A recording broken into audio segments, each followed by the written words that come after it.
Assalamualaikum warahmatullahi wabarakatuh.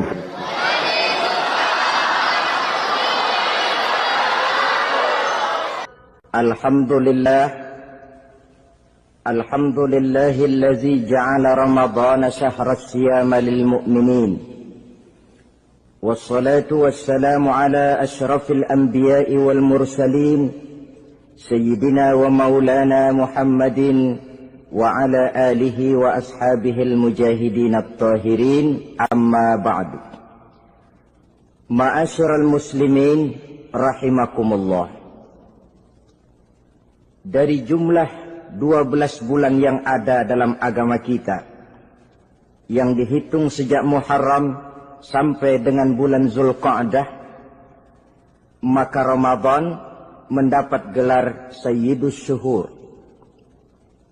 Sayyidus Syuhur artinya raja, penghulu atau tuan dari seluruh bulan. Apa sebabnya maka Ramadan ini dinamakan Sayyidus Syuhur?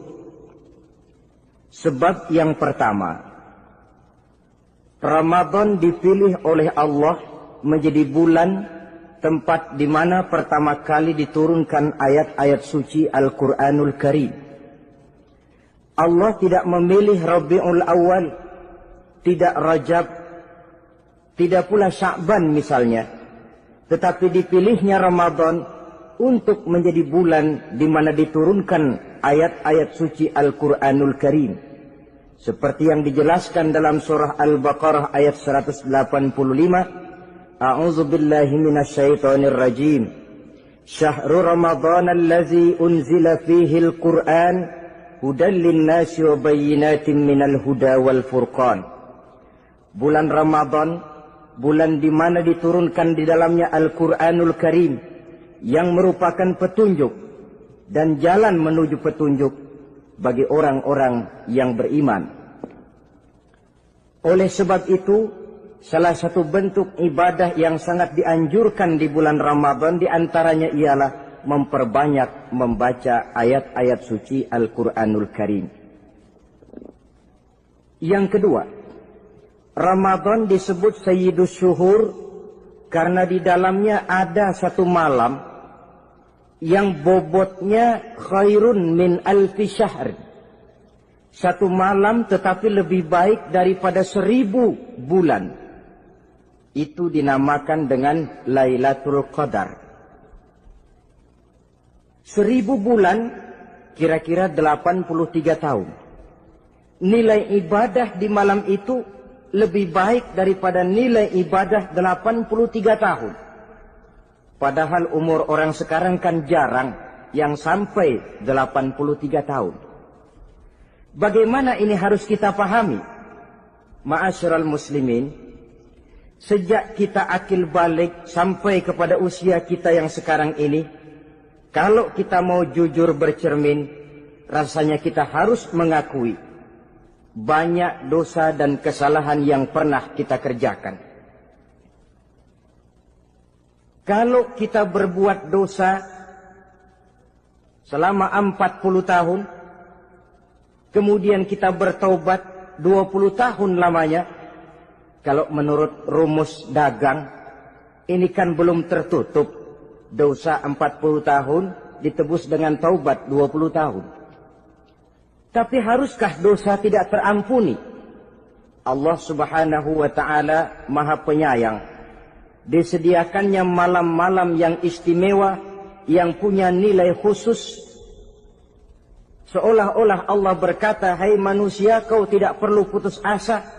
Bagaimanapun banyak dosa kau lakukan, bagaimanapun banyak kesalahan kau kerjakan, nih, aku sediakan satu malam khairun min alfi syahrin, lebih baik daripada 1000 bulan yang disebut dengan Lailatul Qadar. Kapan sih Lailatul Qadar itu? Menurut Al-Imamul Ghazali, Lailatul Qadar itu adanya pada 10 hari yang akhir di bulan Ramadan, terutama pada malam-malam ganjil.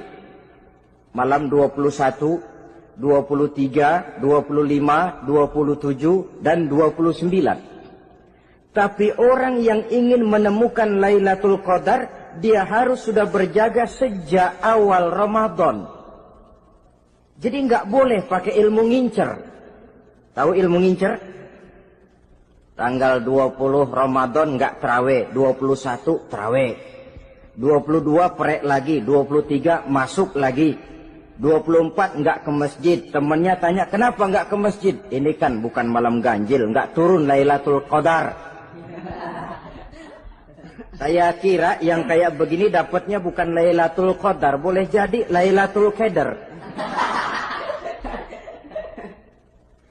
Orang yang ingin menemukan Lailatul Qadar itu, dia harus berjaga-jaga sejak awal Ramadan.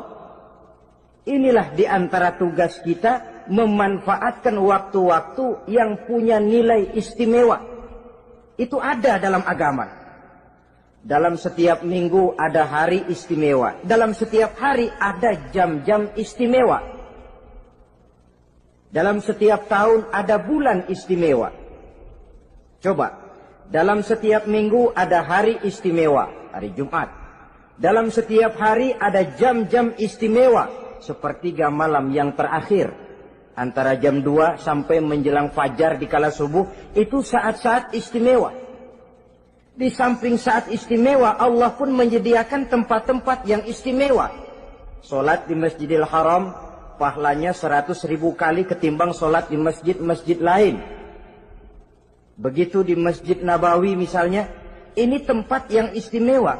Lailatul Qadar, waktu yang istimewa yang diberikan kepada kita untuk kita manfaatkan dengan sebaik-baiknya.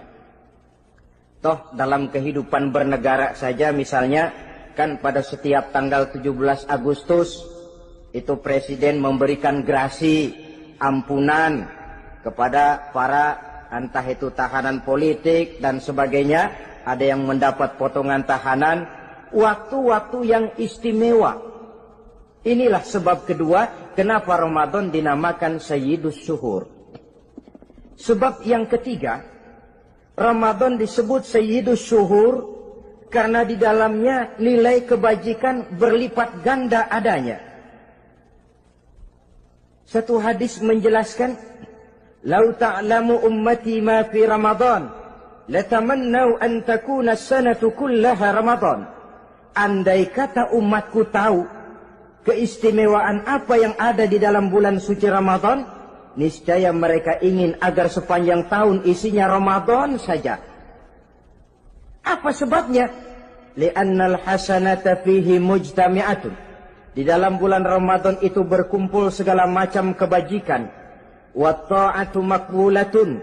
Segala perbuatan taat diterima oleh Allah.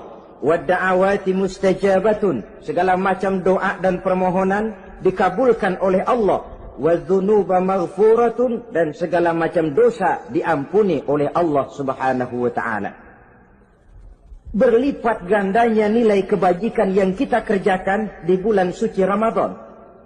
Itu sebabnya seorang muslim dalam menyambut bulan suci Ramadan penuh dengan sikap kegembiraan. Kata baginda Nabi, "Man fariha bidukhuli Ramadan, haramallahu jasadahu 'alan niran." Siapa orang yang gembira dengan datangnya bulan suci Ramadan, Allah haramkan badannya dari api neraka. Gembira menyambut Ramadan artinya bagaimana? Apa Ramadan datang terus bakar petasan? Bukan. Pukul beduk? Bukan. Apa gunanya pukul beduk kalau nggak puasa? Apa gunanya bakar mercon kalau tidak melaksanakan ibadah di bulan suci Ramadan? Gembira menyambut datangnya Ramadan dalam arti mempersiapkan diri untuk melaksanakan ibadah dengan sebaik-baiknya di bulan suci Ramadan ini. Ma'asyiral muslimin rahimakumullah. Yang terakhir, kenapa Ramadan disebut Sayyidus Syuhur? Karena di dalam bulan suci Ramadan ada perintah melaksanakan ibadah puasa. Apa istimewanya ibadah puasa? Pertama, yang dipanggil untuk melaksanakan puasa itu iman. Ini panggilan istimewa. Allah menyatakan, Ya ayyuhalladzina amanu kutiba alaikumusiyam. Hai orang-orang yang beriman, diwajibkan atas kamu berpuasa. Iman yang dipanggil untuk melaksanakan ibadah puasa. Contoh, satu hari di depan rumah kita lewat tukang pepaya, tukang duku, tukang duren. Kita panggil satu tukang pepaya. Bang, pepaya, berhenti dulu sebentar. Kira-kira yang merasa tukang pepaya berhenti enggak? Berhenti. Ini tukang duku sama tukang duren berhenti enggak? Tidak. Tentu tidak berhenti karena tidak dipanggil. Ini Ramadan yang dipanggil orang-orang beriman. Hai orang-orang yang beriman, berhenti dulu sebentar. Berhenti apa? Berhenti makan di waktu siang, berhenti minum di waktu siang. Yang merasa beriman, berhenti. Yang tidak beriman, langsung. Biar Ramadan siang-siang makan jalan terus, ngerokok, ngelepus terus. Kenapa? Tidak beriman, tidak merasa terpanggil oleh ayat tadi. Sekarang tukang pepaya lewat di depan rumah. Kita panggil, bang pepaya berhenti dulu. Dia dengar tapi nggak mau berhenti. Apa kita bilang? Kang pepaya budak. Dipanggil nggak mau berhenti. Ini ada orang ngaku beriman kepada Allah. Ramadan dipanggil disuruh berhenti makan siang, nggak berhenti juga. Mukmin budak. Disuruh berhenti minum di waktu siang, nggak berhenti juga. Mukmin budak. Ini istimewanya puasa. Panggilan difokuskan kepada iman. Hai orang-orang yang beriman. Allah tidak bilang hai orang-orang yang sudah masuk Islam. Tidak. Ya ayyuhallazina aslamu. Tidak. Ya ayyuhalladzina amanu yang dipanggil. Hai orang-orang yang beriman. Nilai nurani yang paling dalam itu yang dipanggil melaksanakan ibadah puasa. Lalu orang beriman yang bagaimana yang wajib puasa? Pertama dia sudah balik. Yang kedua berakal sehat. Yang ketiga dia mampu berpuasa. Orang beriman macam ini balik, berakal sehat, mampu melaksanakan puasa. Kalau cukup syarat ini, dia wajib puasa. Kurang syarat, tidak wajib puasa. Jadi kalau di bulan Ramadan ada teman kita tidak puasa, jangan heran barangkali syaratnya kurang. Cukup dalam hati saja, ini orang kurang syarat. Makanya nggak puasa. Pak, itu teman saya kok nggak puasa? Nggak puasa, nggak puasa.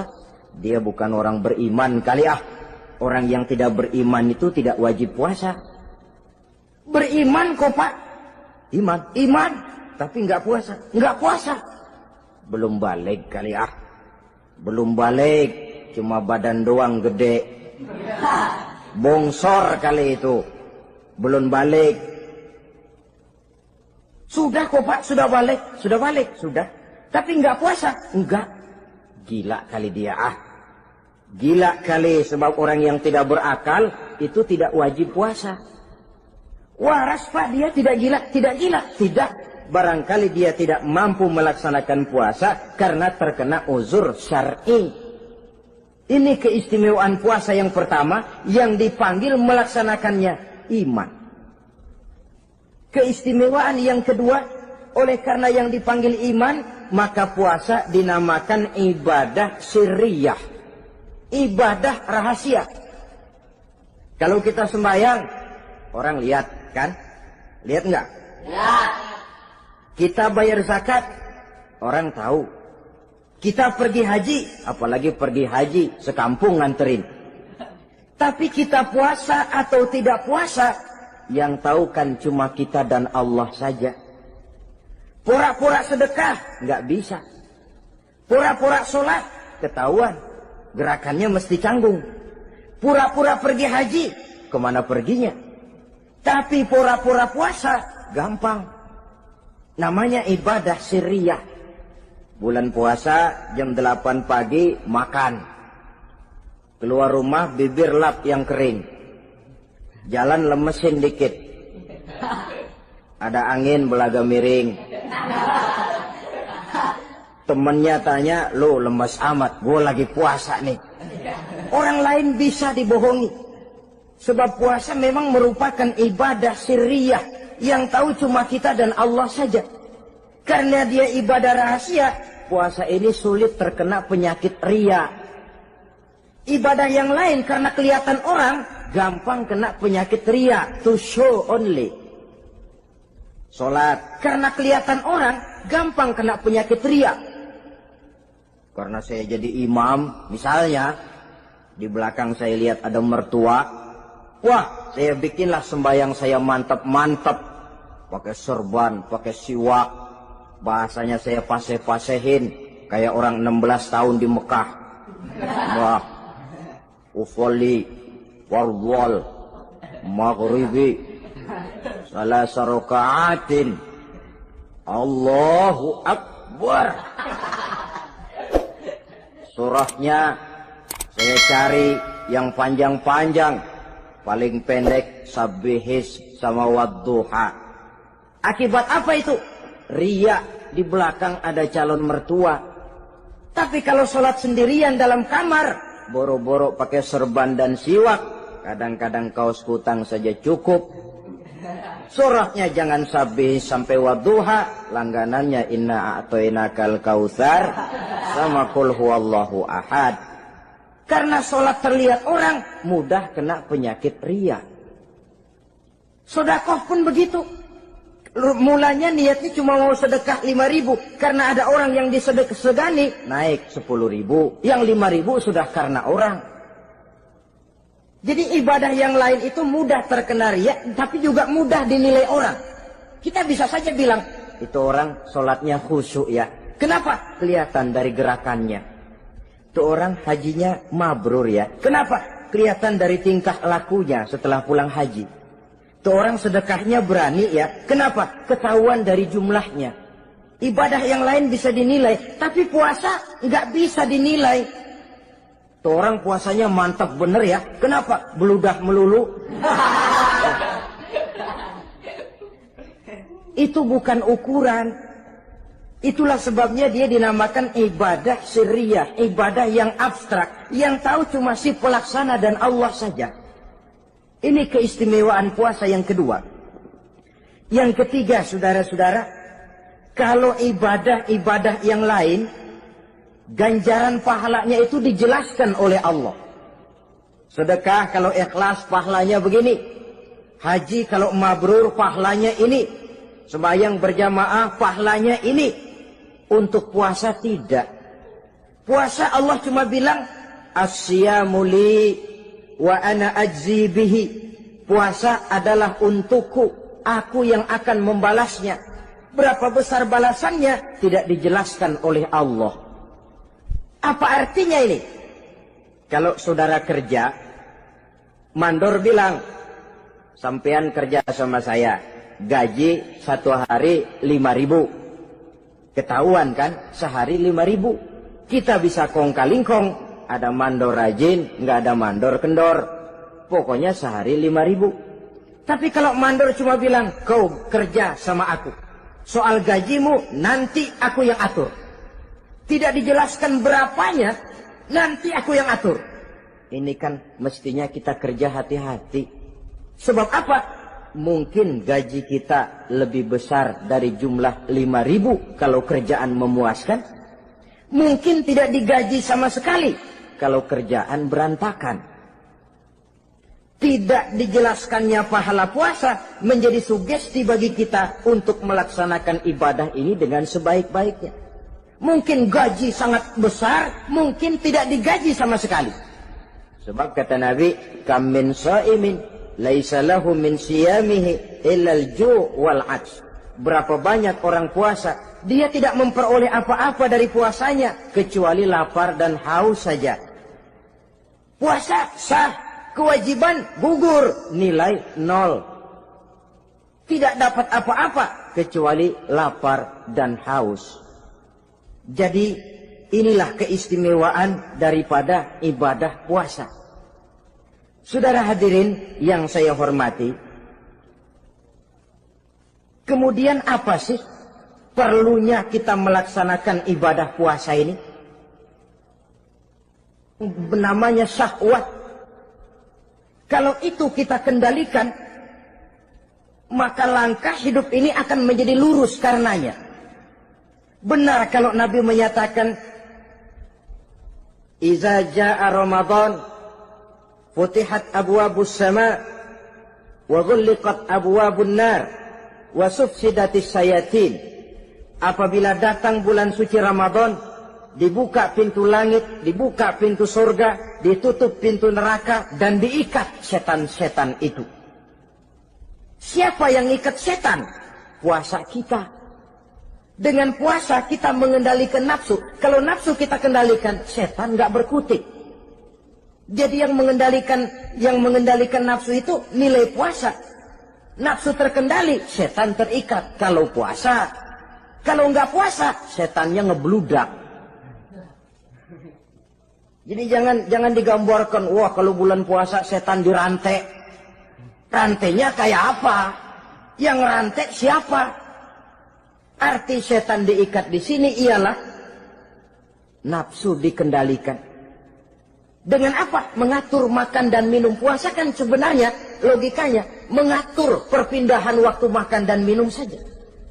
Apabila perut besar ini teratur demikian rupa, syahwat tidak menggelegak, dia terkendali. Dengan hidup pandai mengendalikan nafsu, iblis tidak berdaya dan tidak berkutik.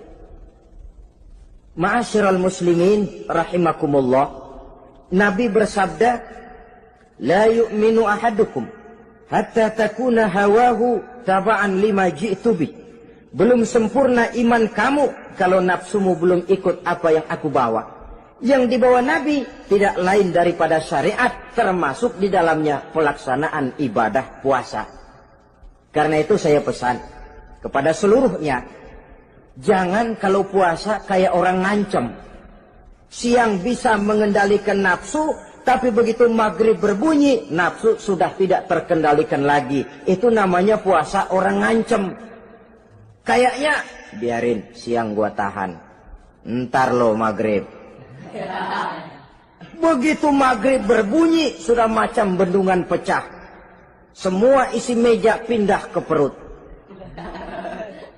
Akhirnya, kalau siang dia setengah mati kelaparan, habis buka setengah mati kekenyangan.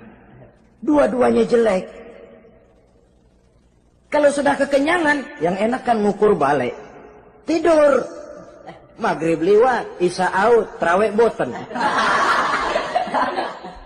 Temennya nyamper ke masjid yuk terawih duluan deh, gua kenyang bener nih. Kenyang. Berbuka itu yang bagus pakai etik ya, etika buka itu. Maghrib berbunyi, cukup seteguk air, 3 butir korma atau sepotong kue. Sholat maghrib. Selesai sholat maghrib, masuk ronde kedua. Waktunya agak panjang, makan ala qadarnya.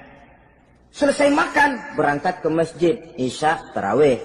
Pulang tarawih, masuk ronde ketiga. Waktunya panjang, mau habis-habisan juga nggak apa-apa. Tapi kalau begitu maghrib berbunyi langsung dipukul 1 ronde, kita yang rubuh. Kekenyangan. Waktu siang dia sanggup mengendalikan nafsu, tapi begitu maghrib berbunyi, nafsu sudah tidak terkendali lagi. Asar pengaruh puasa tidak akan membekas dalam jiwanya.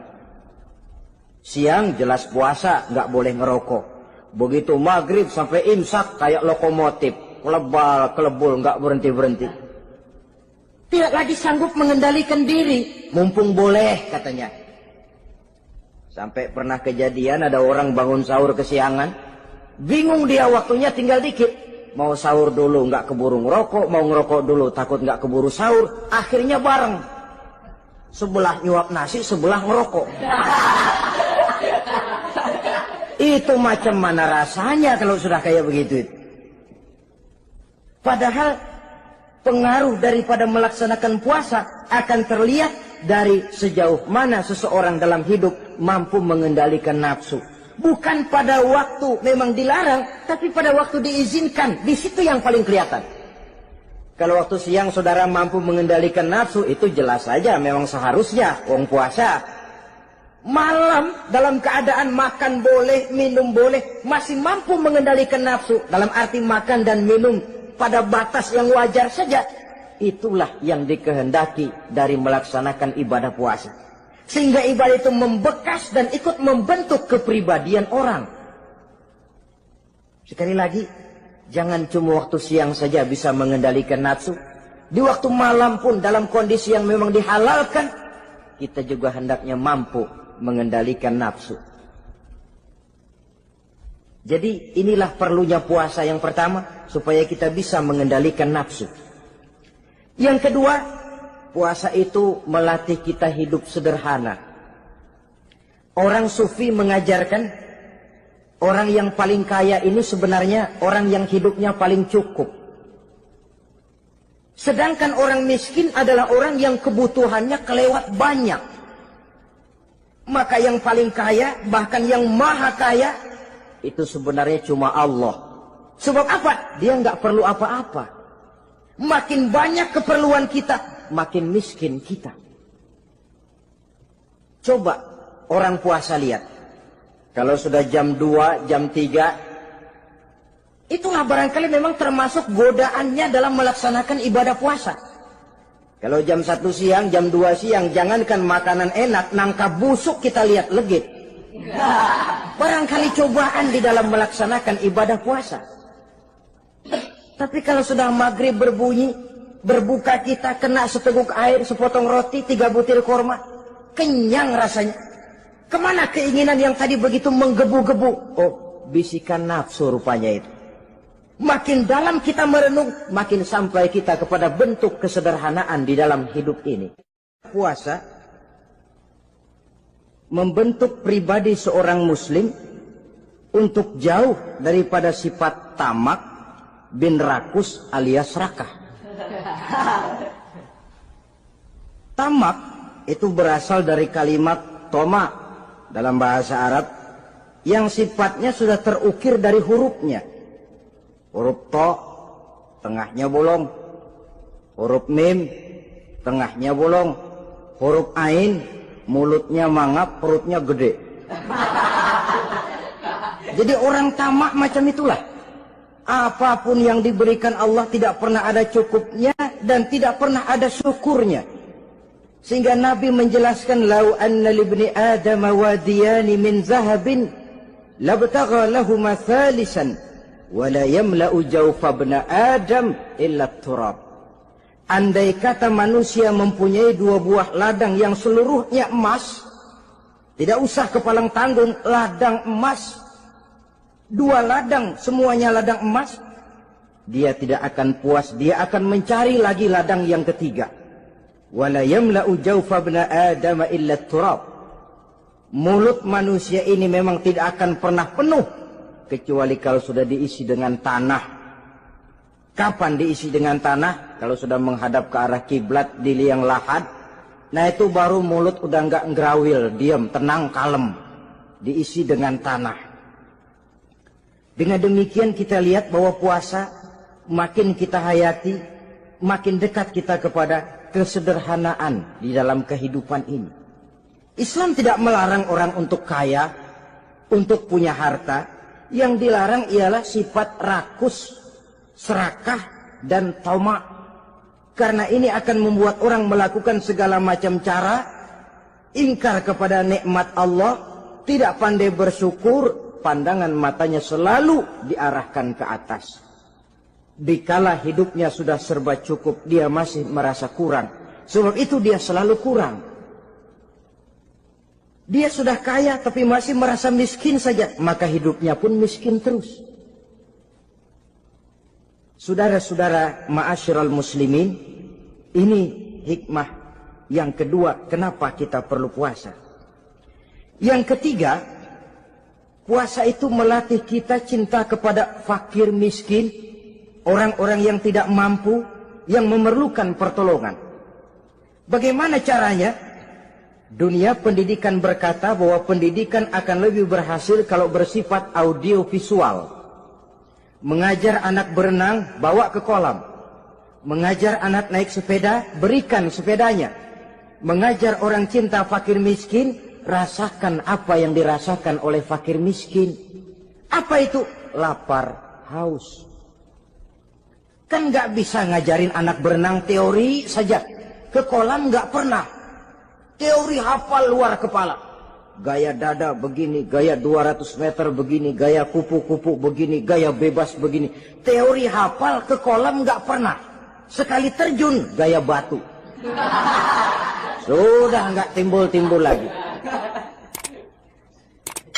Nggak bisa ngajar anak naik sepeda cuma teori saja. Sepedanya tidak pernah diberikan. Hafal teori. Bab 1 pegang stang. Bab 2 dorong. Bab 3 kaki kanan naik pedal kanan. Bab 4 genjot. Hafal teori, megang sepeda nggak pernah. Begitu dikasih sepeda dia naik, habis tukang bakso.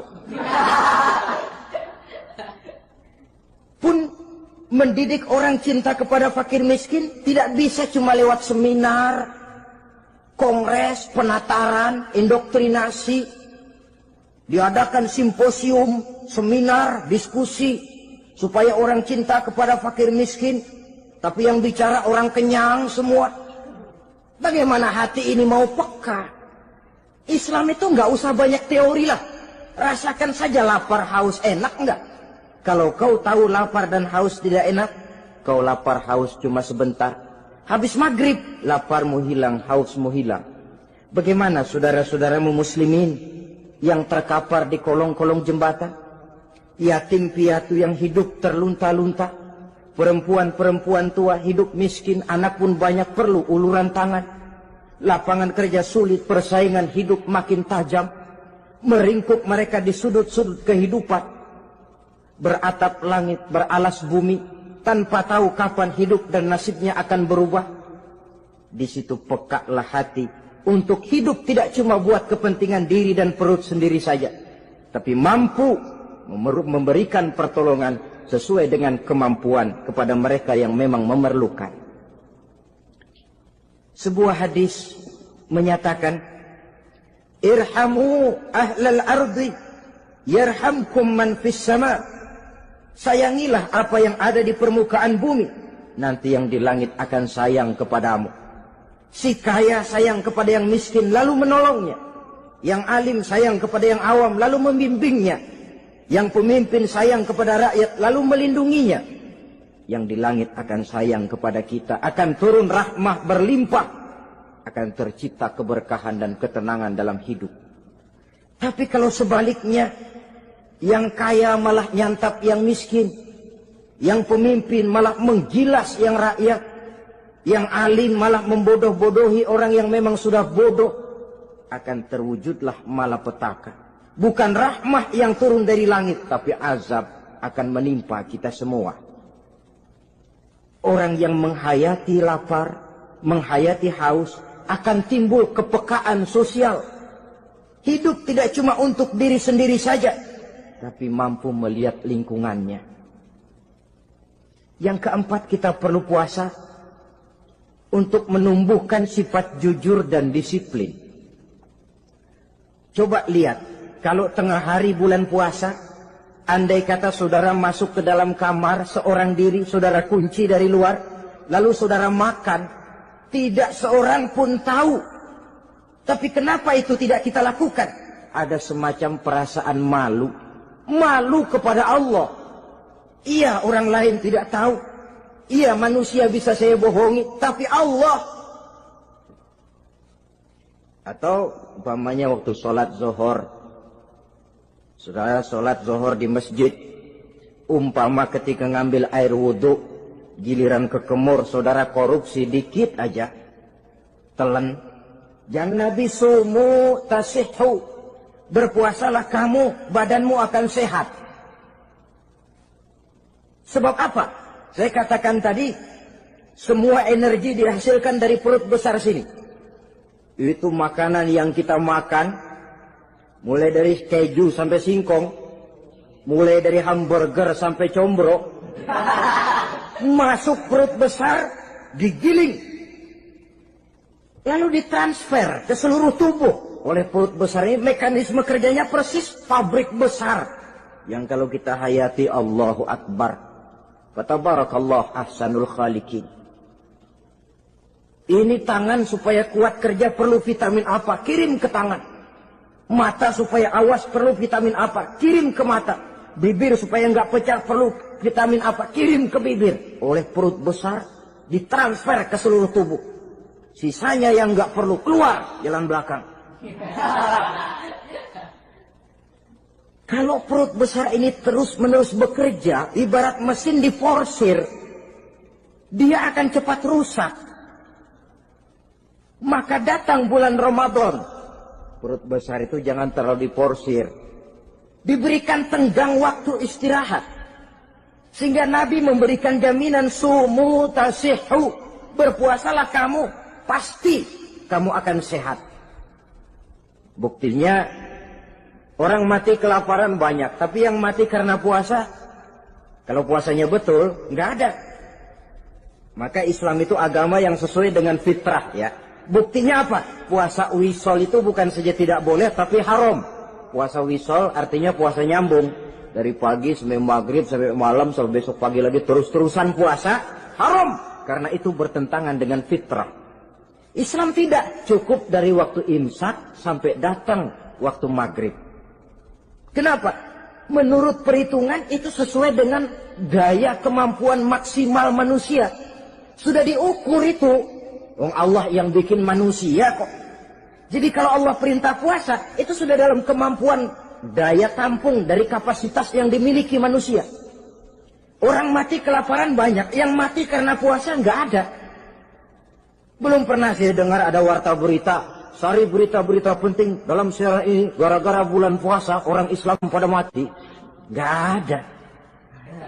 Yang mati kelaparan banyak, tapi yang mati karena puasa tidak ada. Nabi menjamin sumu tasihhu. Berpuasalah kamu, pasti badanmu akan sehat. Ma'asyiral muslimin, kalau sudah tahu kita apa perlunya kita berpuasa, pembicaraan akan saya lanjutkan bagaimana seharusnya kita puasa. Puasa yang ideal itu yang bagaimana? Al-Imamul Ghazali menjelaskan orang yang puasa itu ada 3 macam.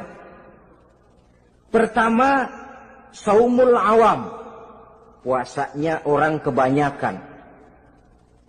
Orang macam ini merasa sudah puasa asal tidak makan, tidak minum. Puasa sudah.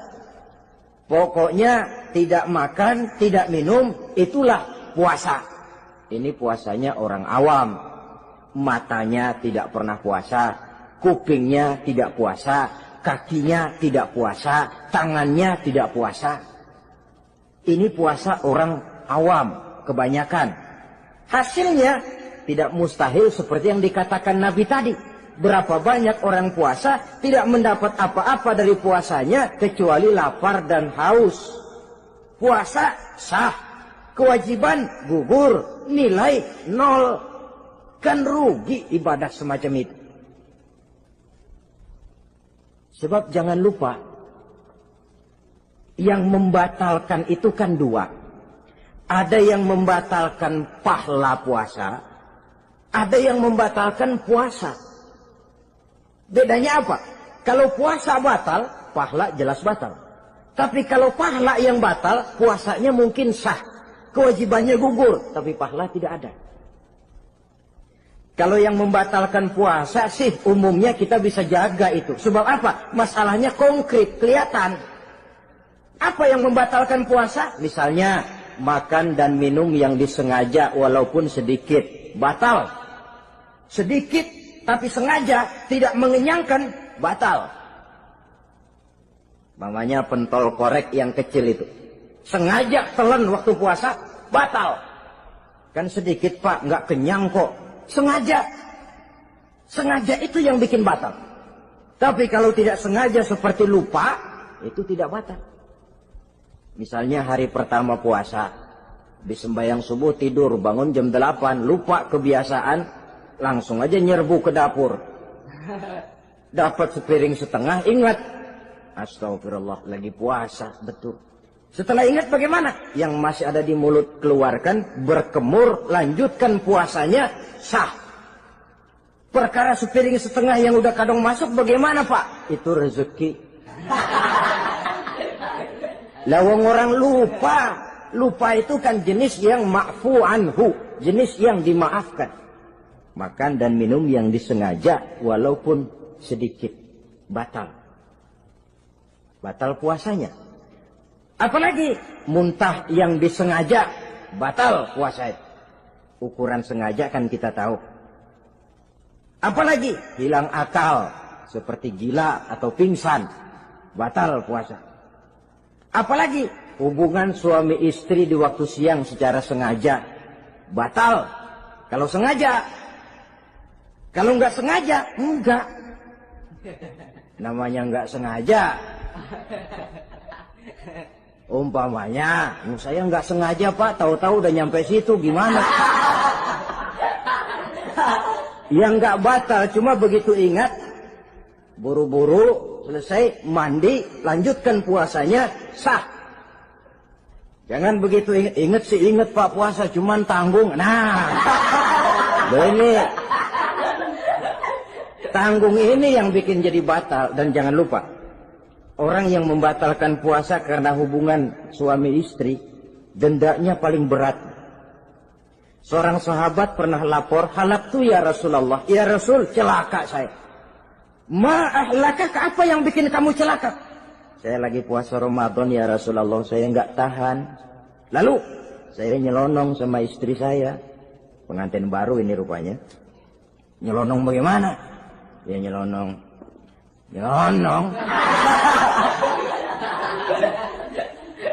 Melanggar dia, tapi jujur. Lapor.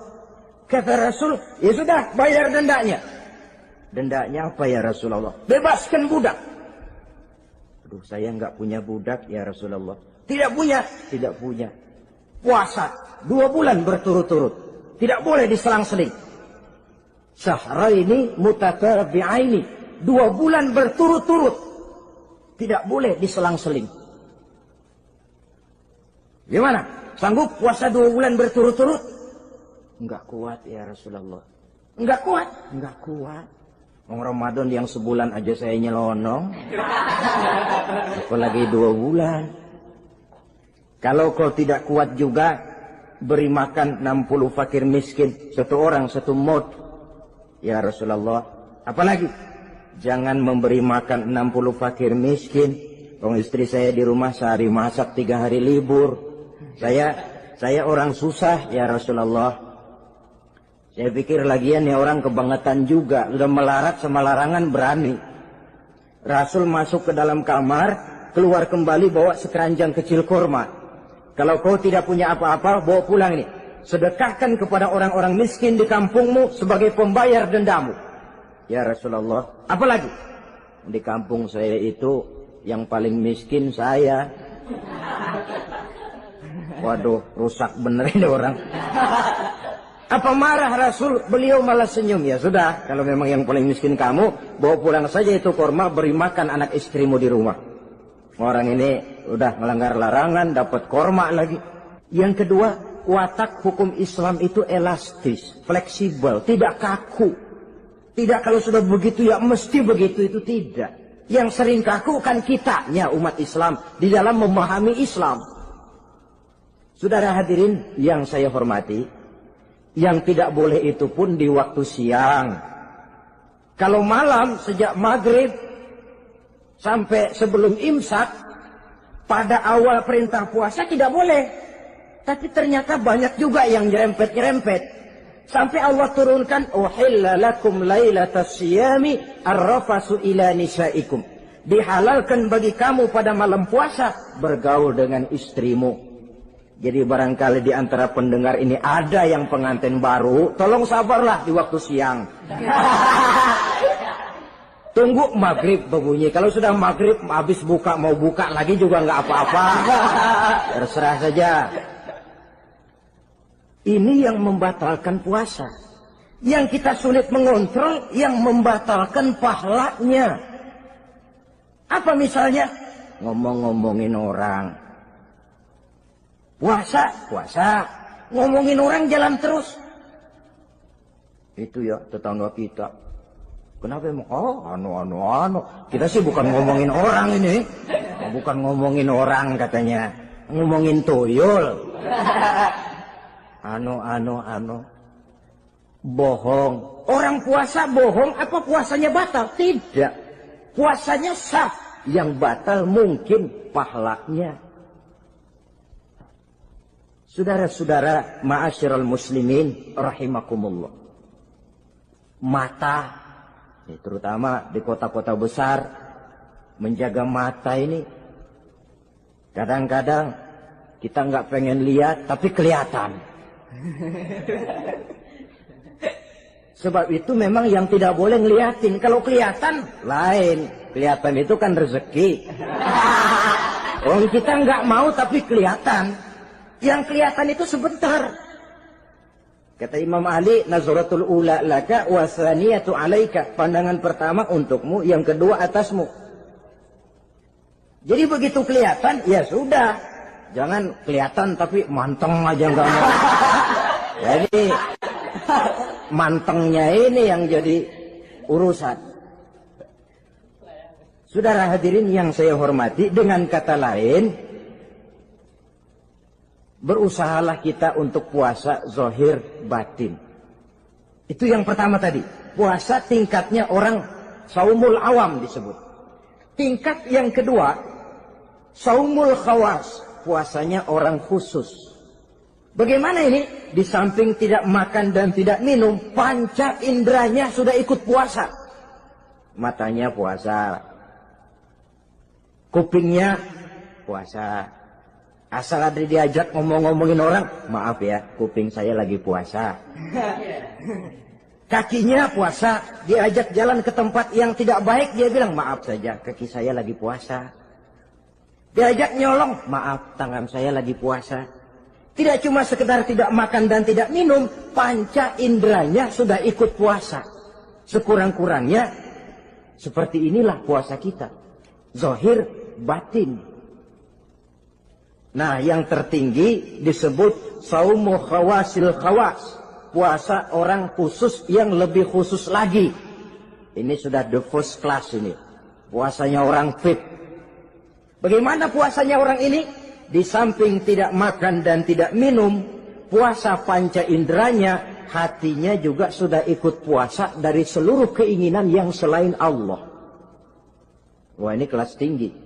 Orang yang puasa macam ini, andai kata jam 3 sore dia berpikir, ntar sore buka pakai apa ya? Dia menganggap batal pahalanya. Kenapa? Masih mikirin makanan. Kalau kita kan bukan cuma mikirin, ngancem. Waduh, jam 5 di meja udah berderek es kopior, kelapa muda, cendol.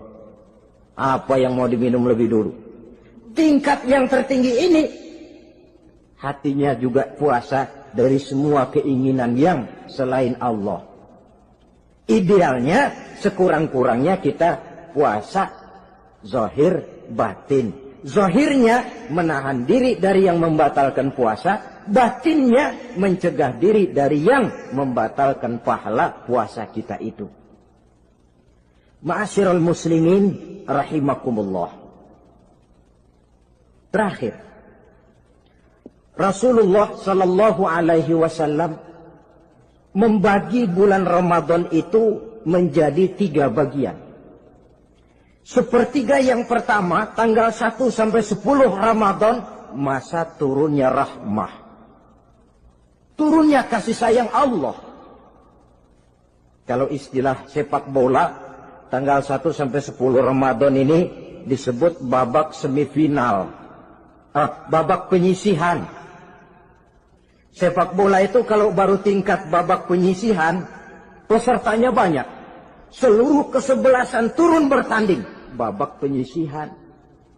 Ramadan tanggal 1 sampai 10, babak penyisihan. Putaran pertama. Pasaran puasa rame. Masjid musola full house. Meledak, tidak sanggup menampung jamaah yang tarawih itu. Yang tadarus meriah. Kenapa? Maklum babak penyisihan. Seluruh kesebelasan turun bertanding.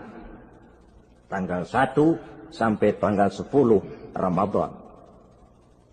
Bila itu selesai, selesailah putaran pertama. Masuk putaran kedua, sepertiga yang kedua, tanggal 10 sampai 20 Ramadan, masa maghfirah.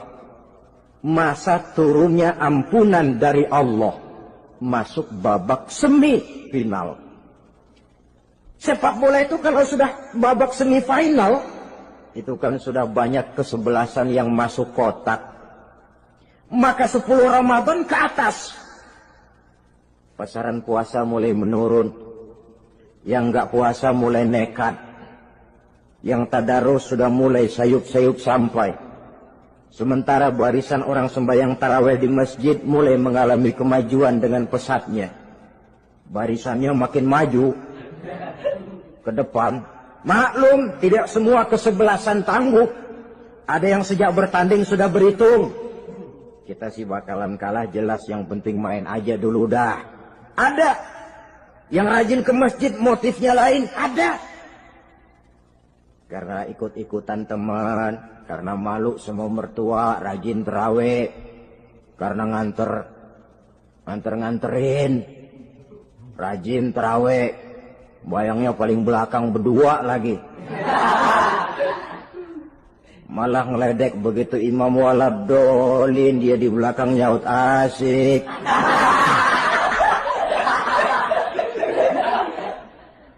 Yang kayak begini ini sudah nggak bakal tahan lama. Akan gugur di babak semifinal.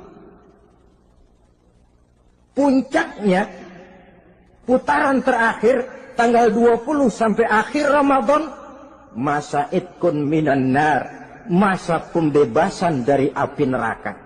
Masuk babak final. Kalau sudah babak final, ya pesertanya nggak banyak sudah. Ramadan tanggal 20 ke atas babak final. Pesertanya nggak banyak. Sebab apa? 20 Ramadan ke atas pikiran orang sudah bercabang itu. Yang punya kampung sudah siap-siap mau pulang mudik. Lebaran di buah kampung. Puasa kayak enggak, yang penting pokoknya lebaran. Yang pegawai negeri gajinya kecil, anaknya banyak, palanya ngebet. Yang belum punya sepatu, belum punya baju, macam-macam problem, sehingga konsentrasi ibadah menurun. Padahal Nabi sangat menganjurkan tingkatkan ibadah, la siyama fi ashril awakhir, lebih-lebih pada hari 10 yang akhir, tanggal 20 sampai akhir Ramadan. Di situ dianjurkan memperbanyak ibadah, i'tikaf, tarawih, tadarus Quran, bersedekah, amalan-amalan sunnah yang sangat dianjurkan di bulan suci Ramadan ini. Nah, mereka yang keluar sebagai finalis Ramadan, Allah Subhanahu wa ta'ala berkenan memberikan piagam penghargaan. Di atas piagam itu tertulis dengan nyata, ghufira lahu ma taqaddama min zambihi. Pemegang piagam ini dinyatakan keluar sebagai finalis Ramadan. Kepadanya diberikan penghargaan dengan jaminan ampun terhadap seluruh dosa yang pernah dia kerjakan. Sehingga dia keluar Ramadan, masuk 1 Syawal, seperti bayi baru dilahirkan oleh ibunya. Bersih tanpa dosa, karena sudah dibersihkan oleh ibadah Ramadan. Sehingga masuk Syawal, dia rayakan Idul Fitri, dia pantas mengucapkan minal aidin wal faizin. Minal aidin artinya, semoga kita termasuk orang yang kembali. Kembali kemana? Kembali kepada fitrah. Seperti bayi baru dilahirkan oleh ibunya. Tidak punya dosa kepada Allah, karena sudah dibersihkan oleh ibadah Ramadan. Ini orang yang finalis. Puasanya betul, tarawihnya betul, pantas mengucapkan minal aidin. Dan kalau tarawih cuma 2 malam, puasa 3 hari. Lebaran paling rajin, mas minal aidin ya, minal aidin. Nggak tahu diri lu. Minal aidin dari mana? Saudara hadirin, dosa kepada Allah bersih oleh ibadah Ramadan. Tinggal dosa kepada sesama manusia, berhalal bihalal di hari raya Idul Fitri. Di dalam bulan Ramadan itu berkumpul segala macam kebajikan. Wa ta'atu maqbulatun, segala perbuatan taat diterima oleh Allah.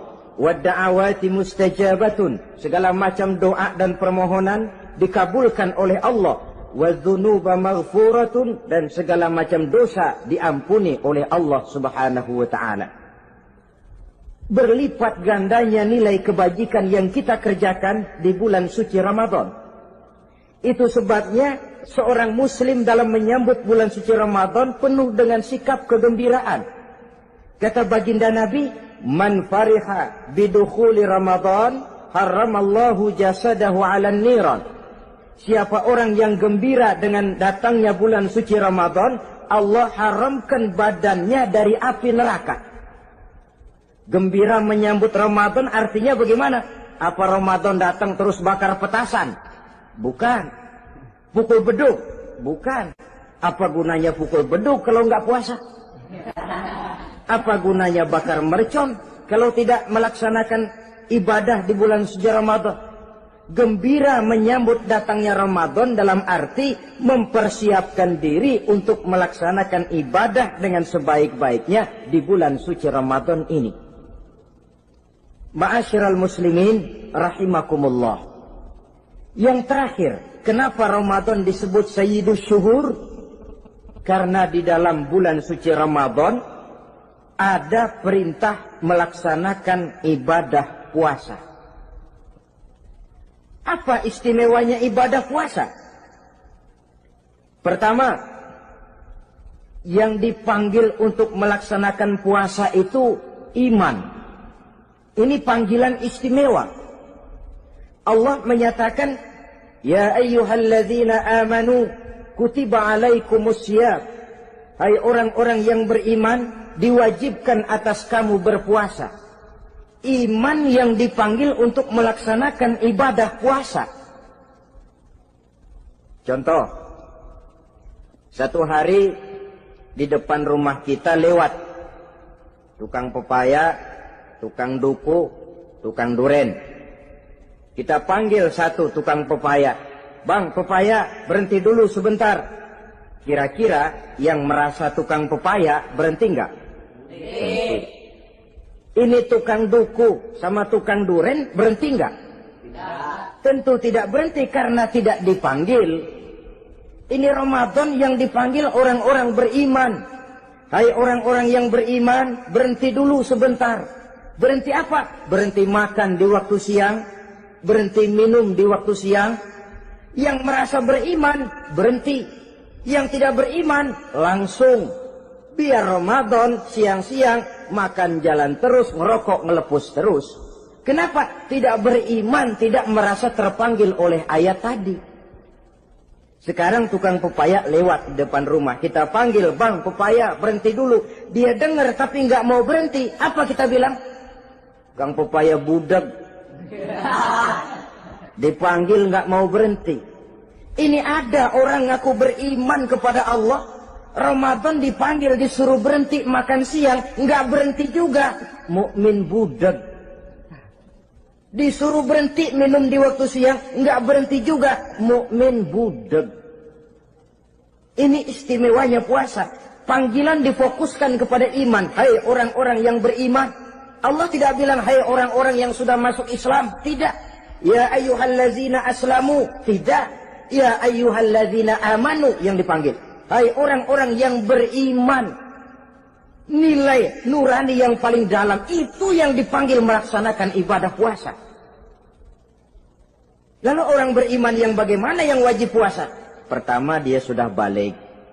Yang kedua, berakal sehat. Yang ketiga, dia mampu berpuasa.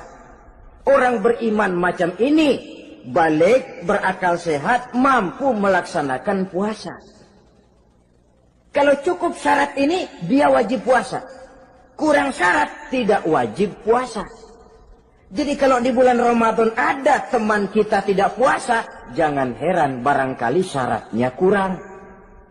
Cukup dalam hati saja, ini orang kurang syarat. Makanya nggak puasa. Pak, itu teman saya kok nggak puasa? Nggak puasa, nggak puasa. Dia bukan orang beriman kali ah. Orang yang tidak beriman itu tidak wajib puasa. Beriman kok Pak? Iman, tapi nggak puasa, nggak puasa. belum balik kali ah. Belum balik, cuma badan doang gede. Bongsor kali itu. Belum balik. Sudah kok Pak, sudah balik. Sudah balik, sudah. Tapi enggak puasa? Enggak. Gila kali dia ah. Gila kali, sebab orang yang tidak berakal itu tidak wajib puasa. Waras Pak, dia tidak gila? Tidak gila? Tidak. Barangkali dia tidak mampu melaksanakan puasa karena terkena uzur syar'i. Ini keistimewaan puasa yang pertama yang dipanggil melaksanakannya iman. Keistimewaan yang kedua, oleh karena yang dipanggil iman, maka puasa dinamakan ibadah sirriyah. Ibadah rahasia. Kalau kita sembahyang, orang lihat kan? Lihat enggak? Lihat.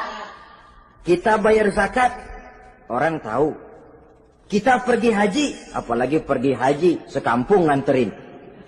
Tapi kita puasa atau tidak puasa, yang tahu kan cuma kita dan Allah saja. Pura-pura sedekah, nggak bisa. Pura-pura sholat, ketahuan. Gerakannya mesti canggung. Pura-pura pergi haji, kemana perginya? Tapi pura-pura puasa, gampang. Namanya ibadah sirriyah. Bulan puasa, jam 8 pagi, makan. Keluar rumah, bibir lap yang kering. Jalan lemesin dikit.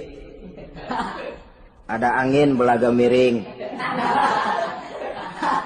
Temennya tanya, lo lemes amat, gue lagi puasa nih. Orang lain bisa dibohongi. Sebab puasa memang merupakan ibadah sirriyah yang tahu cuma kita dan Allah saja. Karena dia ibadah rahasia, puasa ini sulit terkena penyakit riya. Ibadah yang lain karena kelihatan orang, gampang kena penyakit riya, to show only. Sholat, karena kelihatan orang, gampang kena penyakit riya. Karena saya jadi imam, misalnya, di belakang saya lihat ada mertua, wah, saya bikinlah sembahyang saya mantap-mantap. Pakai serban, pakai siwak. Bahasanya saya paseh-pasehin. Kayak orang 16 tahun di Mekah. Wah, ufoli, warwal, maghribi, salasa raka'atin. Allahu Akbar. Surahnya saya cari yang panjang-panjang. Paling pendek sabbihis sama wadduha. Akibat apa itu? Riya, di belakang ada calon mertua. Tapi kalau sholat sendirian dalam kamar, boro-boro pakai serban dan siwak, kadang-kadang kaos kutang saja cukup. Surahnya jangan sabbihis sampai wadduha, langganannya inna a'toinakal kautsar sama qul huwallahu ahad. Karena sholat terlihat orang, mudah kena penyakit riya. Sedekah pun begitu. Mulanya niatnya cuma mau sedekah 5.000. Karena ada orang yang disedekahsegani, naik 10.000. Yang 5.000 sudah karena orang. Jadi ibadah yang lain itu mudah terkena riya, tapi juga mudah dinilai orang. Kita bisa saja bilang, itu orang sholatnya khusyuk ya. Kenapa? Kelihatan dari gerakannya. Itu orang hajinya mabrur ya. Kenapa? Kelihatan dari tingkah lakunya setelah pulang haji. Itu orang sedekahnya berani ya. Kenapa? Ketahuan dari jumlahnya. Ibadah yang lain bisa dinilai, tapi puasa nggak bisa dinilai. Itu orang puasanya mantap bener ya. Kenapa? Beludah melulu. Itu bukan ukuran. Itulah sebabnya dia dinamakan ibadah sirriyah, ibadah yang abstrak, yang tahu cuma si pelaksana dan Allah saja. Ini keistimewaan puasa yang kedua. Yang ketiga, saudara-saudara, kalau ibadah-ibadah yang lain, ganjaran pahalanya itu dijelaskan oleh Allah. Sedekah kalau ikhlas pahalanya begini. Haji kalau mabrur pahalanya ini. Sembahyang berjamaah pahalanya ini. Untuk puasa tidak. Puasa Allah cuma bilang, as-siyamu li wa ana ajzi bihi. Puasa adalah untukku, aku yang akan membalasnya. Berapa besar balasannya tidak dijelaskan oleh Allah. Apa artinya ini? Kalau saudara kerja, mandor bilang, sampean kerja sama saya, gaji 1 hari 5.000. Ketahuan kan, sehari 5.000. Kita bisa kong-kalingkong. Ada mandor rajin, nggak ada mandor kendor. Pokoknya sehari 5.000. Tapi kalau mandor cuma bilang, kau kerja sama aku. Soal gajimu nanti aku yang atur. Tidak dijelaskan berapanya, nanti aku yang atur. Ini kan mestinya kita kerja hati-hati. Sebab apa? Mungkin gaji kita lebih besar dari jumlah 5.000 kalau kerjaan memuaskan.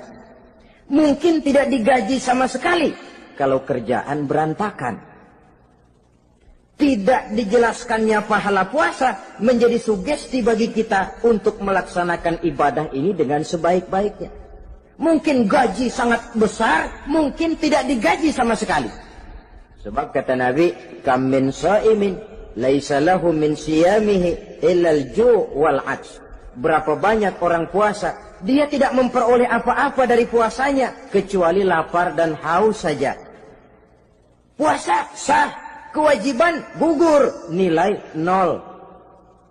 Tidak dapat apa-apa kecuali lapar dan haus.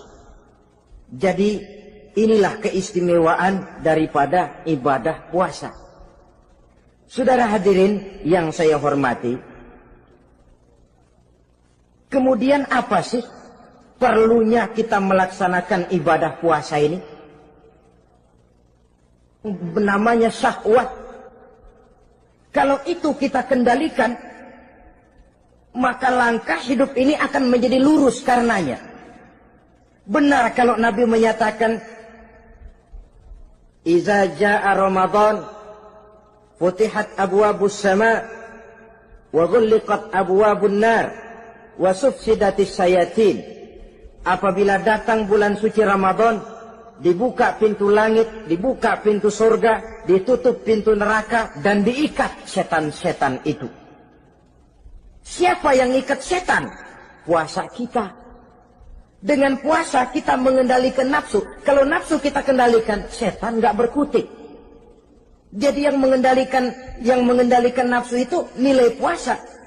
Nafsu terkendali, setan terikat. Kalau puasa, kalau nggak puasa, setannya ngebludak. Jadi jangan digambarkan, wah kalau bulan puasa setan dirantai. Rantainya kayak apa? Yang rantai siapa? Arti setan diikat di sini ialah nafsu dikendalikan.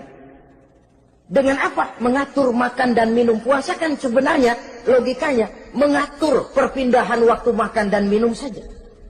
Apabila perut besar ini teratur demikian rupa, syahwat tidak menggelegak, dia terkendali. Dengan hidup pandai mengendalikan nafsu, iblis tidak berdaya dan tidak berkutik. Ma'asyiral muslimin rahimakumullah, Nabi bersabda, la yu'minu ahadukum hatta takuna hawahu taba'an lima ji'tu bih. Belum sempurna iman kamu kalau nafsumu belum ikut apa yang aku bawa. Yang dibawa Nabi tidak lain daripada syariat, termasuk di dalamnya pelaksanaan ibadah puasa. Karena itu saya pesan kepada seluruhnya, jangan kalau puasa kayak orang ngancem.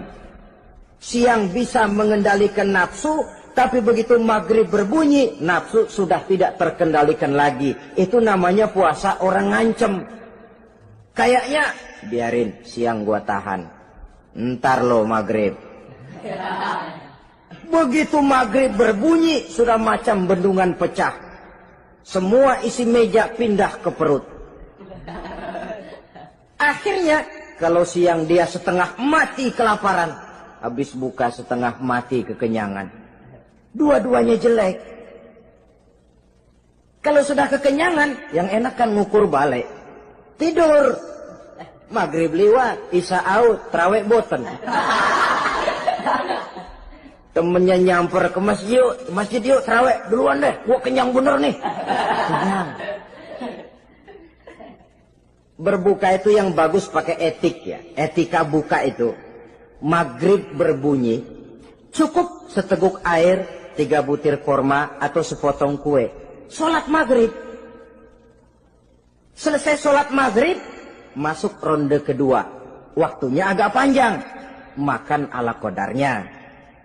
Selesai makan, berangkat ke masjid. Isya, tarawih.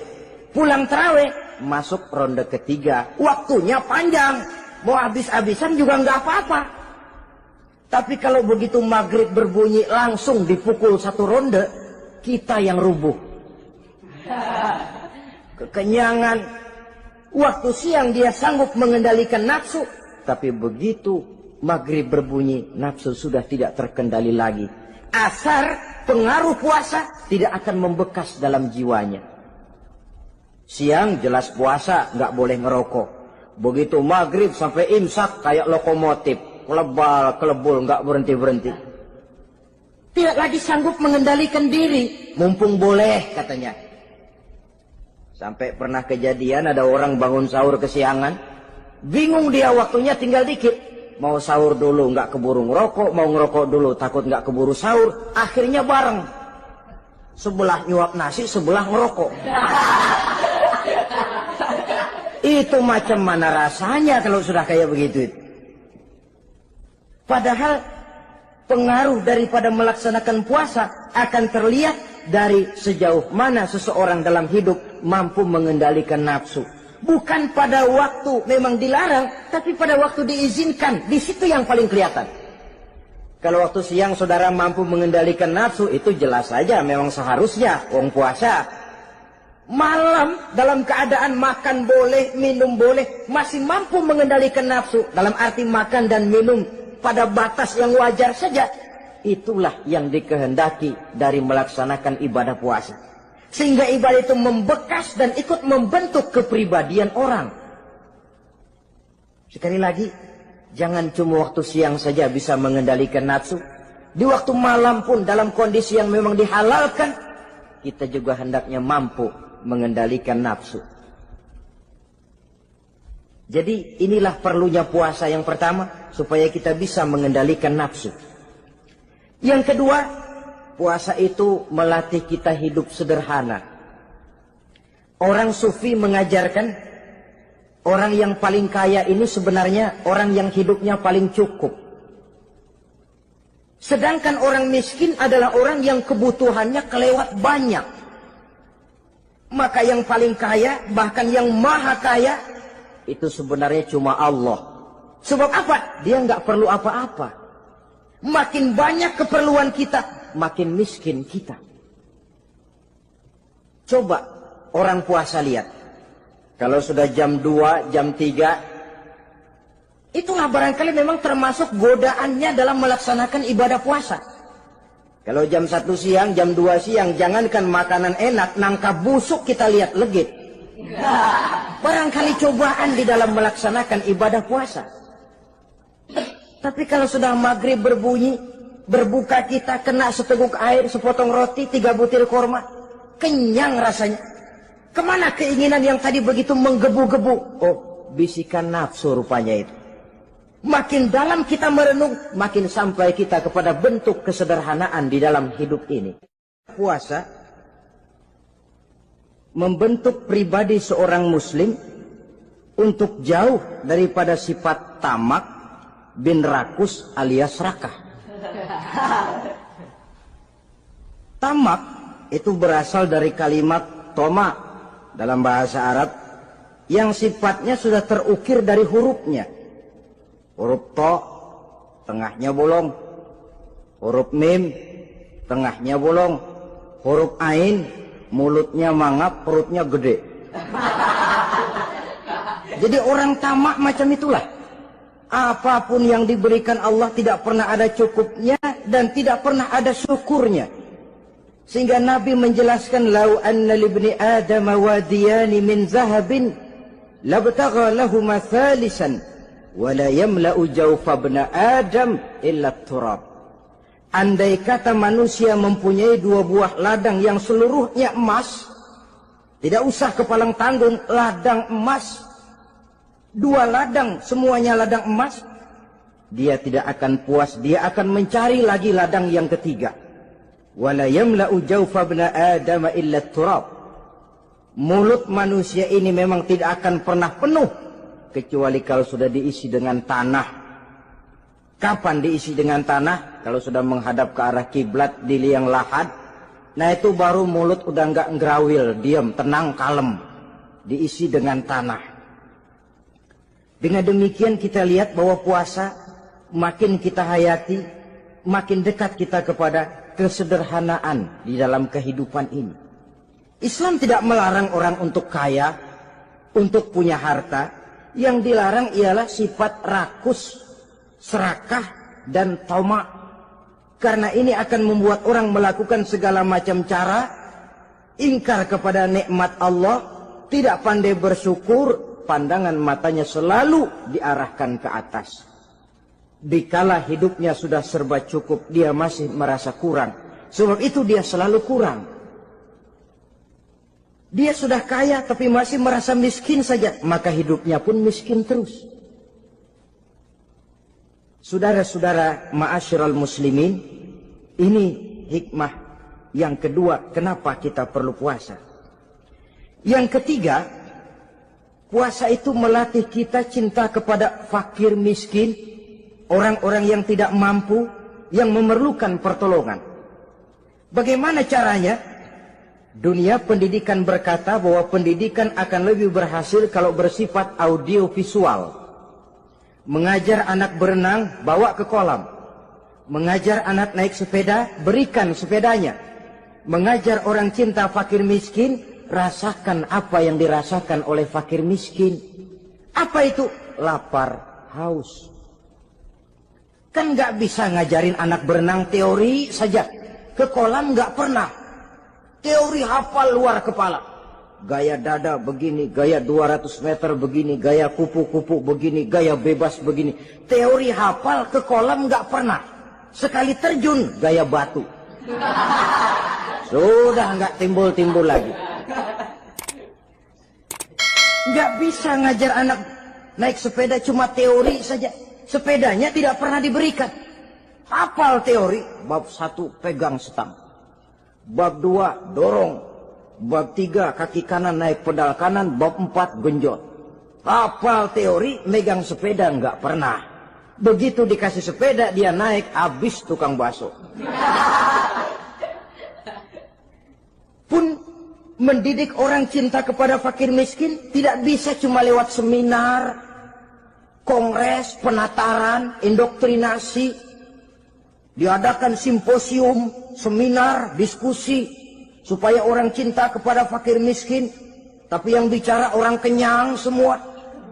Bagaimana hati ini mau peka? Islam itu nggak usah banyak teori lah. Rasakan saja lapar, haus, enak nggak? Kalau kau tahu lapar dan haus tidak enak, kau lapar, haus cuma sebentar. Habis maghrib, laparmu hilang, hausmu hilang. Bagaimana saudara-saudaramu muslimin yang terkapar di kolong-kolong jembatan, yatim piatu yang hidup terlunta-lunta, perempuan-perempuan tua hidup miskin, anak pun banyak perlu uluran tangan, lapangan kerja sulit, persaingan hidup makin tajam, meringkuk mereka di sudut-sudut kehidupan, beratap langit, beralas bumi, tanpa tahu kapan hidup dan nasibnya akan berubah. Di situ pekalah hati untuk hidup tidak cuma buat kepentingan diri dan perut sendiri saja, tapi mampu memberikan pertolongan sesuai dengan kemampuan kepada mereka yang memang memerlukan. Sebuah hadis menyatakan, irhamu ahlal ardi yarhamkum man fis sama. Sayangilah apa yang ada di permukaan bumi, nanti yang di langit akan sayang kepadamu. Si kaya sayang kepada yang miskin lalu menolongnya. Yang alim sayang kepada yang awam lalu membimbingnya. Yang pemimpin sayang kepada rakyat lalu melindunginya. Yang di langit akan sayang kepada kita, akan turun rahmah berlimpah, akan tercipta keberkahan dan ketenangan dalam hidup. Tapi kalau sebaliknya, yang kaya malah nyantap yang miskin, yang pemimpin malah menggilas yang rakyat, yang alim malah membodoh-bodohi orang yang memang sudah bodoh, akan terwujudlah malapetaka. Bukan rahmah yang turun dari langit, tapi azab akan menimpa kita semua. Orang yang menghayati lapar, menghayati haus, akan timbul kepekaan sosial. Hidup tidak cuma untuk diri sendiri saja, tapi mampu melihat lingkungannya. Yang keempat, kita perlu puasa untuk menumbuhkan sifat jujur dan disiplin. Coba lihat, kalau tengah hari bulan puasa, andai kata saudara masuk ke dalam kamar seorang diri, saudara kunci dari luar, lalu saudara makan, tidak seorang pun tahu. Tapi kenapa itu tidak kita lakukan? Ada semacam perasaan malu. Malu kepada Allah. Iya, orang lain tidak tahu. Iya, manusia bisa saya bohongi, tapi Allah. Atau umpamanya waktu sholat zuhur, saudara sholat zuhur di masjid, umpama ketika ngambil air wudhu, giliran ke kemur, saudara korupsi dikit aja, telan. Jangan Nabi sumu tasihhu, berpuasalah kamu, badanmu akan sehat. Sebab apa? Saya katakan tadi, semua energi dihasilkan dari perut besar sini. Itu makanan yang kita makan, mulai dari keju sampai singkong, mulai dari hamburger sampai combro, masuk perut besar, digiling, lalu ditransfer ke seluruh tubuh oleh perut besar ini. Mekanisme kerjanya persis pabrik besar yang kalau kita hayati, Allahu Akbar, fatabarakallah ahsanul khaliqin. Ini tangan supaya kuat kerja perlu vitamin apa? Kirim ke tangan. Mata supaya awas perlu vitamin apa? Kirim ke mata. Bibir supaya nggak pecah perlu vitamin apa? Kirim ke bibir. Oleh perut besar ditransfer ke seluruh tubuh. Sisanya yang nggak perlu keluar jalan belakang. Kalau perut besar ini terus-menerus bekerja, ibarat mesin diforsir, dia akan cepat rusak. Maka datang bulan Ramadan, perut besar itu jangan terlalu diforsir, diberikan tenggang waktu istirahat. Sehingga Nabi memberikan jaminan sumu tasihhu, berpuasalah kamu, pasti kamu akan sehat. Buktinya orang mati kelaparan banyak, tapi yang mati karena puasa, kalau puasanya betul, nggak ada. Maka Islam itu agama yang sesuai dengan fitrah, ya. Buktinya apa? Puasa wisol itu bukan saja tidak boleh, tapi haram. Puasa wisol artinya puasa nyambung. Dari pagi sampai maghrib, sampai malam, sampai besok pagi lagi, terus-terusan puasa, haram. Karena itu bertentangan dengan fitrah. Islam tidak cukup dari waktu imsak sampai datang waktu maghrib. Kenapa? Menurut perhitungan itu sesuai dengan daya kemampuan maksimal manusia. Sudah diukur itu. Allah yang bikin manusia kok. Jadi kalau Allah perintah puasa, itu sudah dalam kemampuan daya tampung dari kapasitas yang dimiliki manusia. Orang mati kelaparan banyak, yang mati karena puasa nggak ada. Belum pernah saya dengar ada warta berita, sari berita-berita penting dalam siaran ini, gara-gara bulan puasa orang Islam pada mati.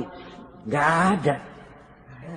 Yang mati kelaparan banyak, tapi yang mati karena puasa tidak ada. Nabi menjamin sumu tasihhu, berpuasalah kamu, pasti badanmu akan sehat. Ma'asyiral muslimin, kalau sudah tahu kita apa perlunya kita berpuasa, pembicaraan akan saya lanjutkan bagaimana seharusnya kita puasa. Puasa yang ideal itu yang bagaimana? Al-Imamul Ghazali menjelaskan, orang yang puasa itu ada 3 macam. Pertama, saumul awam, puasanya orang kebanyakan. Orang macam ini merasa sudah puasa asal tidak makan, tidak minum, puasa sudah. Pokoknya tidak makan, tidak minum, itulah puasa. Ini puasanya orang awam. Matanya tidak pernah puasa, kupingnya tidak puasa, kakinya tidak puasa, tangannya tidak puasa. Ini puasa orang awam. kebanyakan. Hasilnya tidak mustahil seperti yang dikatakan Nabi tadi. Berapa banyak orang puasa tidak mendapat apa-apa dari puasanya kecuali lapar dan haus. Puasa sah, kewajiban gugur, nilai 0. Kan rugi ibadah semacam itu. Sebab jangan lupa, yang membatalkan itu kan dua. Ada yang membatalkan pahala puasa, ada yang membatalkan puasa. Bedanya apa? Kalau puasa batal, pahala jelas batal. Tapi kalau pahala yang batal, puasanya mungkin sah. Kewajibannya gugur, tapi pahala tidak ada. Kalau yang membatalkan puasa sih umumnya kita bisa jaga itu. Sebab apa? Masalahnya konkret, kelihatan. Apa yang membatalkan puasa? Misalnya makan dan minum yang disengaja walaupun sedikit. Batal. Sedikit tapi sengaja tidak mengenyangkan, batal. Mamanya pentol korek yang kecil itu. Sengaja telan waktu puasa, batal. Kan sedikit pak, nggak kenyang kok. Sengaja. Sengaja itu yang bikin batal. Tapi kalau tidak sengaja seperti lupa, itu tidak batal. Misalnya hari pertama puasa, di sembahyang subuh tidur, bangun jam 8, lupa kebiasaan, langsung aja nyerbu ke dapur. Dapat sepiring setengah, ingat.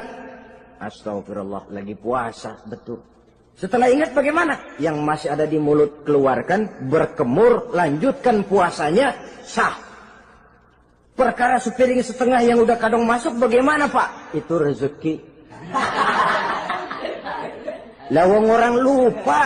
Lupa itu kan jenis yang ma'fu anhu. Jenis yang dimaafkan. Makan dan minum yang disengaja walaupun sedikit. Batal. Batal puasanya. Apalagi muntah yang disengaja, batal puasa itu. Ukuran sengaja kan kita tahu. Apalagi hilang akal, seperti gila atau pingsan, batal puasa. Apalagi hubungan suami istri di waktu siang secara sengaja, batal. Kalau sengaja. Kalau nggak sengaja, enggak. Namanya nggak sengaja. Umpamanya, saya nggak sengaja pak, tahu-tahu udah nyampe situ, gimana? Yang nggak batal, cuma begitu ingat, buru-buru selesai mandi, lanjutkan puasanya, sah. Jangan begitu ingat sih ingat pak puasa, cuman tanggung. Nah, ini tanggung ini yang bikin jadi batal. Dan jangan lupa, orang yang membatalkan puasa karena hubungan suami istri, dendanya paling berat. Seorang sahabat pernah lapor, halaktu ya Rasulullah. Ya Rasul, celaka saya. Ma'ahlakah, apa yang bikin kamu celaka? Saya lagi puasa Ramadan ya Rasulullah, saya nggak tahan.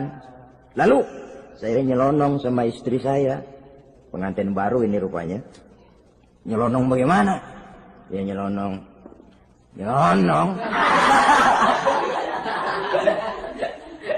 Melanggar dia, tapi jujur, lapor. Kata Rasul, ya sudah, bayar dendanya. Dendanya apa ya Rasulullah? Bebaskan budak. Aduh, saya nggak punya budak ya Rasulullah. Tidak punya? Tidak punya. Puasa 2 bulan berturut-turut. Tidak boleh diselang-seling. Syahraini mutatabi'aini. 2 bulan berturut-turut. Tidak boleh diselang-seling. Gimana? Sanggup puasa 2 bulan berturut-turut? Enggak kuat ya Rasulullah. Enggak kuat? Enggak kuat. Ramadan yang sebulan aja saya nyelonong. Apalagi 2 bulan. Kalau kau tidak kuat juga, beri makan 60 fakir miskin. 1 orang 1 mud. Ya Rasulullah. Apalagi? Jangan memberi makan 60 fakir miskin. Kalau istri saya di rumah sehari masak, 3 hari libur. Saya orang susah ya Rasulullah. Saya pikir lagian ya orang kebangetan juga. Sudah melarat sama larangan berani. Rasul masuk ke dalam kamar, keluar kembali bawa sekeranjang kecil kurma. Kalau kau tidak punya apa-apa, bawa pulang ini. sedekahkan kepada orang-orang miskin di kampungmu sebagai pembayar dendamu. Ya Rasulullah, apalagi? Di kampung saya itu yang paling miskin saya. Waduh, rusak bener ini orang. Apa marah Rasul? Beliau malah senyum. Ya sudah, kalau memang yang paling miskin kamu, bawa pulang saja itu kurma, beri makan anak istrimu di rumah. Orang ini udah melanggar larangan, dapat kurma lagi. Yang kedua, watak hukum Islam itu elastis, fleksibel, tidak kaku. Tidak kalau sudah begitu ya mesti begitu, itu tidak. Yang sering kaku kan kitanya umat Islam di dalam memahami Islam.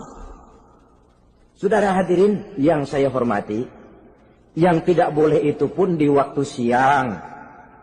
Kalau malam sejak maghrib sampai sebelum imsak, pada awal perintah puasa tidak boleh. Tapi ternyata banyak juga yang nyerempet-nyerempet. Sampai Allah turunkan, uhilla lakum lailatas siyami arrafasu ila nisaikum.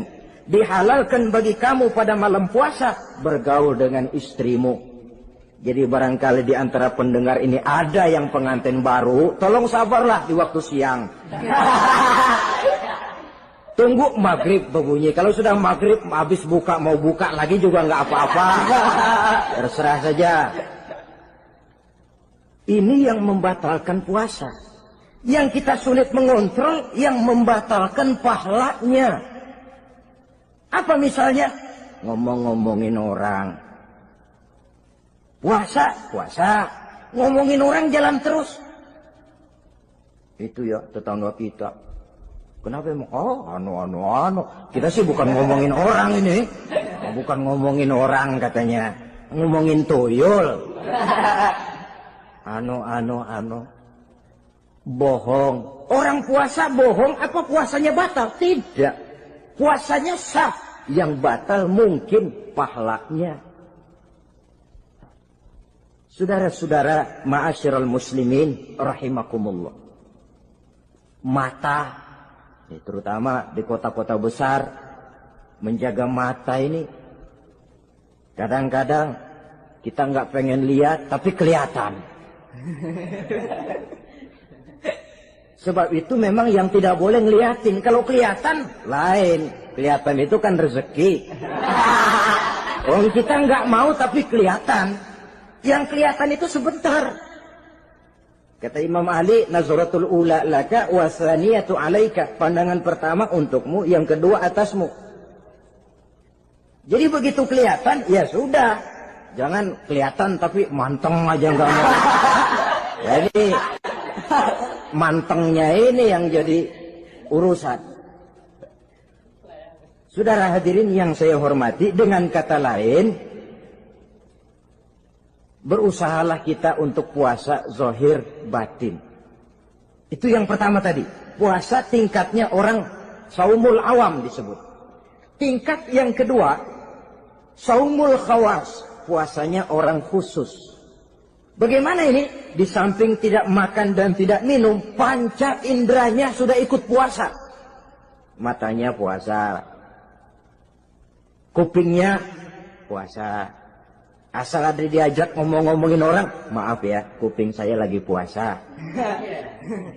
Kakinya puasa, diajak jalan ke tempat yang tidak baik, dia bilang, maaf saja, kaki saya lagi puasa. Diajak nyolong, maaf, tangan saya lagi puasa. Tidak cuma sekedar tidak makan dan tidak minum, panca inderanya sudah ikut puasa. Sekurang-kurangnya, seperti inilah puasa kita. Zahir, batin.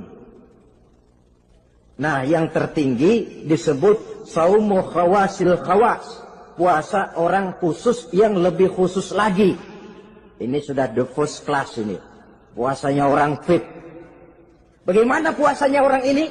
Di samping tidak makan dan tidak minum, puasa panca inderanya, hatinya juga sudah ikut puasa dari seluruh keinginan yang selain Allah. Wah, ini kelas tinggi. Orang yang puasa macam ini, andai kata jam 3 sore dia berpikir, ntar sore buka pakai apa ya? Dia menganggap batal pahalanya. Kenapa? Masih mikirin makanan. Kalau kita kan bukan cuma mikirin, ngancem. Waduh, jam 5 di meja udah bederek es kopior, kelapa muda, cendol. Apa yang mau diminum lebih dulu? Tingkat yang tertinggi ini, hatinya juga puasa dari semua keinginan yang selain Allah. Idealnya, sekurang-kurangnya kita puasa zahir batin. Zahirnya menahan diri dari yang membatalkan puasa, batinnya mencegah diri dari yang membatalkan pahala puasa kita itu. Ma'asyiral muslimin rahimakumullah. Terakhir, Rasulullah sallallahu alaihi wasallam membagi bulan Ramadan itu menjadi 3 bagian. Sepertiga yang pertama, tanggal 1 sampai 10 Ramadan, masa turunnya rahmah. Turunnya kasih sayang Allah. Kalau istilah sepak bola, tanggal 1 sampai 10 Ramadan ini disebut babak semifinal. Babak penyisihan. Sepak bola itu kalau baru tingkat babak penyisihan, pesertanya banyak. Seluruh kesebelasan turun bertanding. Babak penyisihan. Ramadan tanggal 1 sampai 10 babak penyisihan, putaran pertama. Pasaran puasa rame. Masjid musola full house. Meledak, tidak sanggup menampung jamaah yang tarawih itu. Yang tadarus meriah. Kenapa? Maklum babak penyisihan, seluruh kesebelasan turun bertanding. Tanggal 1 sampai tanggal 10 Ramadan. Bila itu selesai, selesailah putaran pertama. Masuk putaran kedua, sepertiga yang kedua tanggal 10 sampai 20 Ramadan, masa maghfirah. Masa turunnya ampunan dari Allah. Masuk babak semifinal. Sepak bola itu kalau sudah babak semifinal, itu kan sudah banyak kesebelasan yang masuk kotak. Maka 10 Ramadan ke atas, pasaran puasa mulai menurun. Yang enggak puasa mulai nekat. Yang tadarus sudah mulai sayup-sayup sampai. Sementara barisan orang sembahyang tarawih di masjid mulai mengalami kemajuan dengan pesatnya. Barisannya makin maju ke depan. Maklum, tidak semua kesebelasan tangguh. Ada yang sejak bertanding sudah berhitung. Kita sih bakalan kalah jelas, yang penting main aja dulu dah.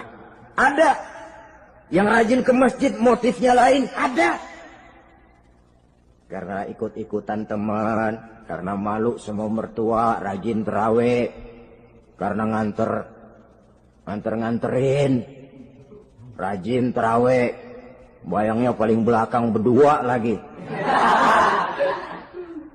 Malah ngeledek begitu imam waladolin, dia di belakang nyaut asik.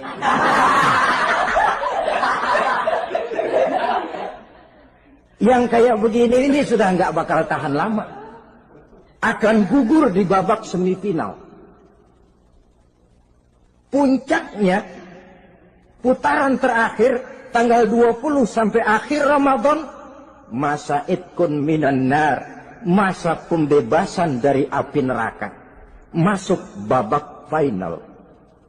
Kalau sudah babak final, ya pesertanya nggak banyak sudah. Ramadan tanggal 20 ke atas babak final. Pesertanya nggak banyak.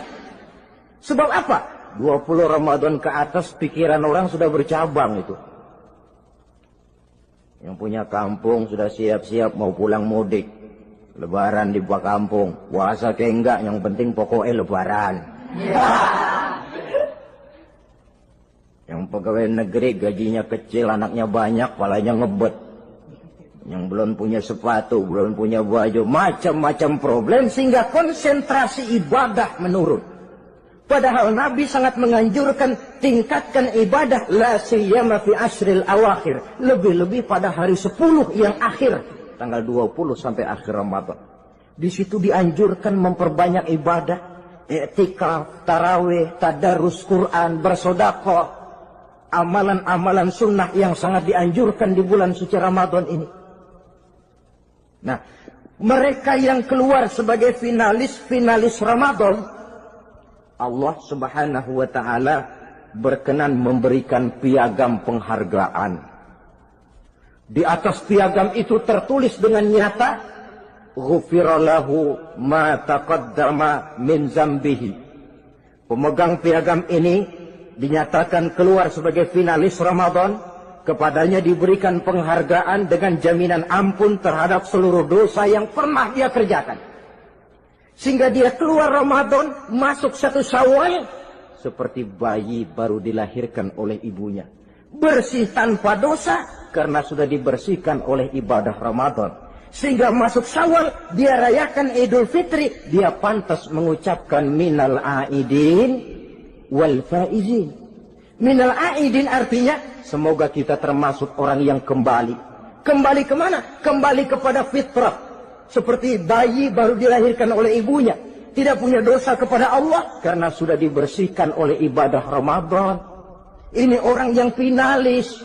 Puasanya betul, tarawihnya betul, pantas mengucapkan minal aidin.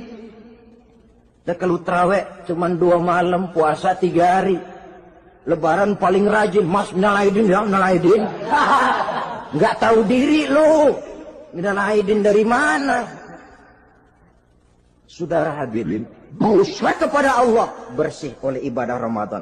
Tinggal dosa kepada sesama manusia berhalal bihalal di hari raya Idul Fitri.